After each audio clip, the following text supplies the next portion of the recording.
Napenda kutoa shukrani zetu za dhati kwa Mheshimiwa Machele kwa kutuwekea kama hili. Sisi kama vijana tumeweza kufaidika kwa hili mtaa, tunaweza cheza mpira wetu uwanjani mpaka usiku, tunaweza jiepusha na mambo ya maskani na pia usalama tunaweza kuimarika katika barabara hii.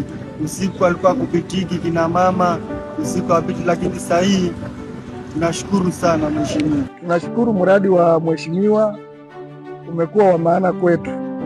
Usiku tumeweza kuona mwangaza wa kutosha kwa biashara. Mlivyoleta hii taa tunasema ni asante sana, maana sasa hatutakuwa na uhaba tena wa mambo ya kupotea kwa mwangaza wetu hapa mtaani.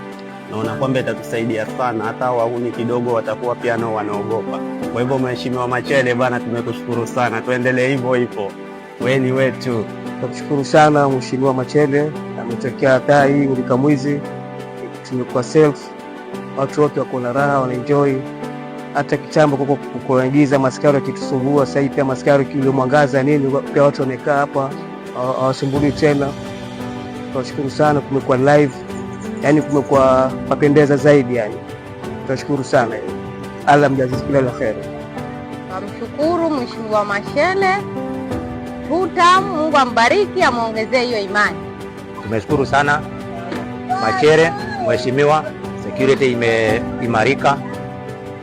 Sasa hii improvement iko, kwa sababu sasa watu hawaibiwi sana kama kitambo. Kumekuwa na improvement. Wanabiashara hapa wale wako hapa wanamsifu na wanasema Mungu ambariki, kwa sababu ya kwamba tulikuwa tunafunga kazi mapema, lakini kwa saa hii tunaweza kukaa hata mpaka saa 4 mpaka saa 5. Kitambo kulikuwa na giza, hata unaogopa kukaa, lakini saa hii tunashukuru Mungu kwa mwangaza. Wakati mwingine pia tutampa kura ili aendelee kutubariki pia.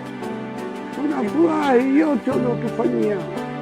Nashukuru, Mungu naye akusaidie, uendelee hivyo hivyo na utaingia kwa second term kwa nguvu za Mwenyezi Mungu.